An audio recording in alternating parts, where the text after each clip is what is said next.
Welcome to Unique People Stories. Horror stories. The scariest thing I've had happen while camping. So I live in Eastern Oregon.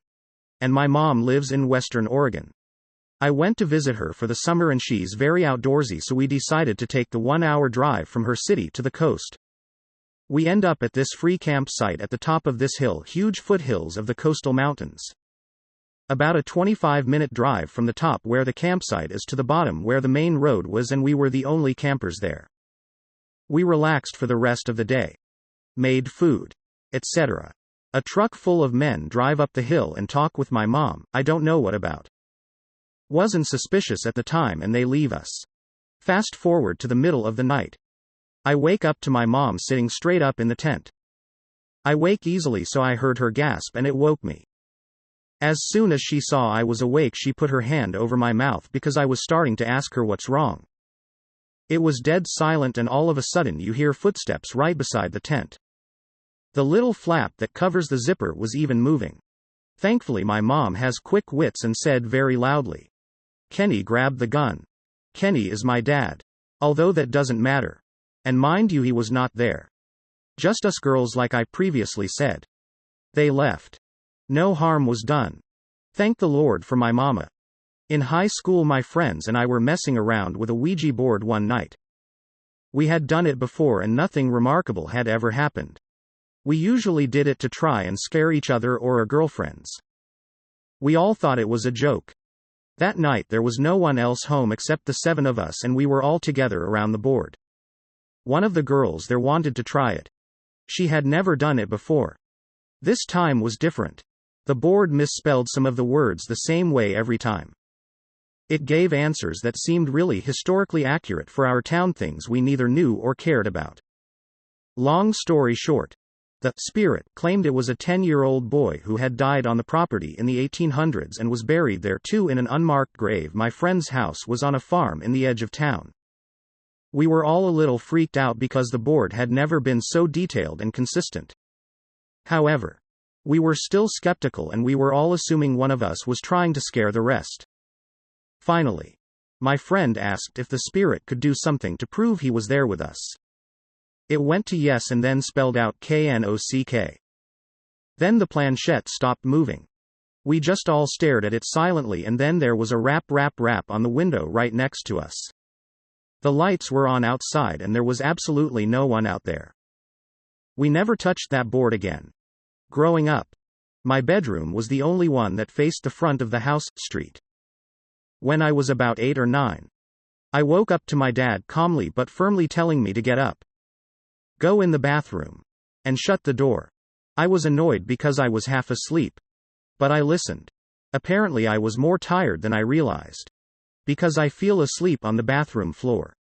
The next morning I asked my mom what happened. She seemed oblivious and confused. I looked at my dad like she was crazy. And I asked him why he had woken me up. He denied doing it. I was becoming frustrated to the point of tears. But I ultimately let it go. Fast forward to college. I was home one break. And I decided to ask again. I had thought of that night off and on for years. And it still bothered me. This time, my dad goes, "Ha.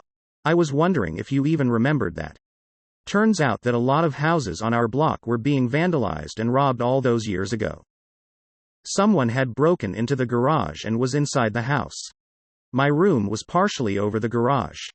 My dad heard it happen and quietly got me to safety. Police were called. The guy ran. He was never caught. However, and my parents didn't want a terrified kid on their hands. So for years they pretended like nothing had ever happened. It wasn't supernatural. But it was unsettling for sure. My sister and her husband had just had their first child a few months prior. My brother-in-law was working the graveyard shift at his job as my sister stayed home taking care of my nephew. Around 2 a.m., she heard loud knocking on her back door. She went to go check it out and saw a lady banging on the door asking for my sister to let her in. The lady told my sister that her husband had just beat her down the street and was looking for her. My sister was hesitant to let her in since she had a newborn in the house and didn't want to interfere. She told the lady that the best she could do was call the police for her. The lady told my sister to not call the police and to let her in. This is where my sister got suspicious. She went to get her phone and called 911. When she went back to the door, the lady was gone. The police arrived a few minutes later and they told my sister that the same situation happened a few streets down. Apparently the couple would do this act to get into people's homes. I'm sure this is very common, but having it almost happen to my sister and my nephew just creeps me out. Some real Clockwork Orange shit.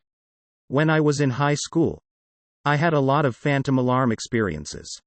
At the house my dad lived in at the time, it was really old. Built in the early 1800s, there were plenty of times I'd be sitting in the living room and distinctly hear the cabinets opening and closing in the kitchen. It was just me and my dad that lived in the house. And you could clearly see when his bedroom door was shut and he was asleep. But still hear it. Normally my dad worked 7 a.m. to 3 p.m. but occasionally worked a p.m. or overnight shift. One night he was working until 11 p.m. I was 17 at the time. Around 8 p.m. or so, I'm sitting in my room playing Borderlands. And think I hear footsteps coming from the living room, which was adjacent to my bedroom, and assume my dad's home early. Go back to playing Borderlands. I keep hearing the steps, so I pause the game and listen. And the footsteps are just slowly pacing back and forth between the living room and the kitchen. In a steady rhythm. I laid in bed scared shitless. And actually counted the steps. Every time it took 15 paces to the living room. 15 back to the kitchen. Needless to say, I did not fucking sleep that night. Had another situation at my mom's house. About 2 years prior to this. Out of nowhere my alarm clock would go off at midnight every night. I assumed it was busted and got rid of it. Fast forward 2 years. My mom gets another brand new alarm clock for my room also when I was 17. Suddenly, alarm goes off at midnight. I thought nothing of it. Turned it off. Happened again the next night. And then my sister pointed out the old one I had that did it. So I checked and made sure no alarms were set. Double checked at 11:56. Sure enough. 4 minutes later my alarm goes off. Freaked out, I threw it out. That next night was my dad's night to have me. I had a buddy of mine over and my dad was working that night. He left for work around 2 a.m. And my friend had brought over an iPod dock to listen to music on. Didn't have the clock set or anything. My friend knew nothing of the last couple nights, so I knew he wasn't just fucking with me. So about 2 minutes after my dad leaves, we hear an alarm clock coming from my room. I went in. And you know how if you just plug in a clock without setting it, the numbers just blink on and off. Well, it was doing that. As soon as I picked it up, the clock set itself to 12 o'clock and then just turned off by itself. So, yeah. Fuck paranormal shit. I'm not religious at all, but I am 100% convinced that it happens. About 5 years ago, my mom started dating a guy she met on a dating site. That part is fine. I had recently started dating the woman who would later become my wife, and we had met online. I'll just refer to her as my wife for this story. Anyway, my wife and I never really liked this guy. We didn't think he was mean or anything like that. Just a little creepy. He was quiet. He kept his eyes closed a lot. And occasionally said odd things like offering my wife a chocolate and then popping one in his mouth. Closing his eyes. And moaning as he let it melt in his mouth. One time my wife and I were visiting my mom, but she got called into work. So we waited at her house. Her boyfriend was over, but he spent the entire several hours just hanging out in her bedroom with the door closed. Just before Christmas, my mom and this guy started having some difficulties. My wife and I were visiting her for the holidays and she dropped all of her problems on us, and we listened carefully and told her our opinions and suggested that she would be better off without him. She already had her mind made up, though, and decided to break up with him. On Christmas Eve, we spent the night at my mom's and got up early on Christmas morning to visit my dad at his house. We didn't plan to spend the night at my dad's, but we got snowed in, which was actually a nice Christmas surprise.